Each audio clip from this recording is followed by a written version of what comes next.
Hello, mortals, sinners, and international diplomats who can't stop texting each other at 3 a.m. I'm your host, Lucifer himself, though you can call me Devil. Tonight, we've got a very special episode. Peace deals, politics, and punchlines. Joining me, straight from Kiev, the man who put the fun in dysfunctional diplomacy, President Volodymyr Zelensky, and from, Florida via the Oval Office, the man whose hair has its own foreign policy, Donald Trump. Hello, I think. Great to be here. Nobody does podcasts like me, believe me. Fantastic. So let's dive in, because I have a million questions, and unlike your politicians, I actually bite. Zelensky, first question. Why did you start this war? Be honest. Was it peer pressure from Putin, bad coffee, or just a really aggressive game of Risk? I did not start the war. Russia did. We were defending our country. Ah, of course. So Russia started it. Ukraine's defending. And the US comes in with a 28-page homework assignment. Sounds like every group project I ever failed in high school. Listen, I know deals. Nobody makes deals like me. I could have written a 50-point deal, bigger, better, more tremendous than 28 pages. Everyone agrees. Tremendous, huh?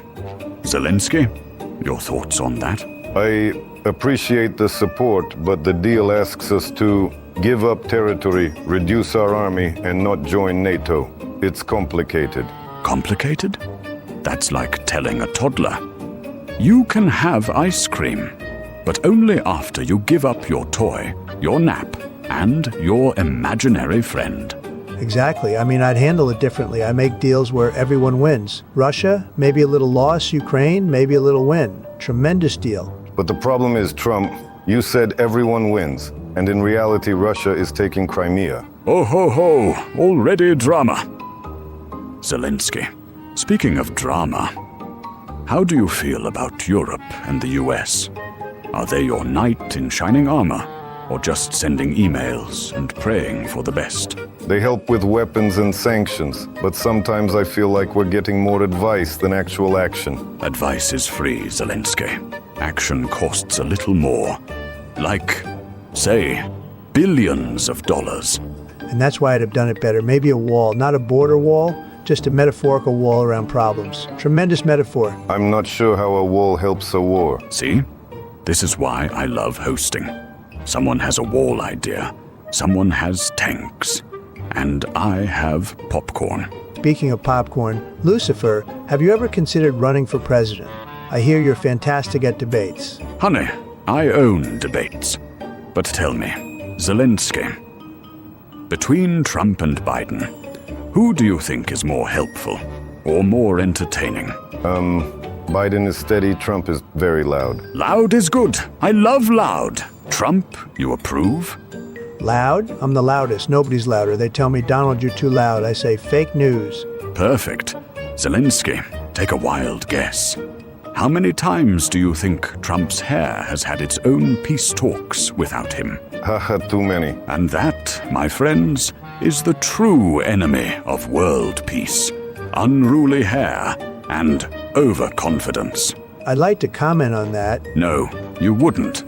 It would be even longer than your tweets. Honestly, this is the most fun I've had in months. That's because you're on the Devil's Podcast, my dear. Fun comes standard. Now tell me, do you miss dancing in the streets or dodging missiles more? Definitely dancing. Ha! And Trump, what's your survival tip for dealing with world leaders? Build walls. Not metaphorical walls, maybe some walls. Tremendous walls. And on that note, let's wrap up this disaster of a meeting. Zelensky, may your country survive. Trump, may your hair survive. And mortals, remember, if you ever want answers, don't ask politicians, ask the devil. I'm cheaper and way more honest. Tune in next week when I host. Elon Musk and Jeff Bezos I hear they fight over who owns Mars, like toddlers fighting over crayons. Been times, gentle sway, nothing ever seems to stay. Every promise, every plan turns to patterns in the sand.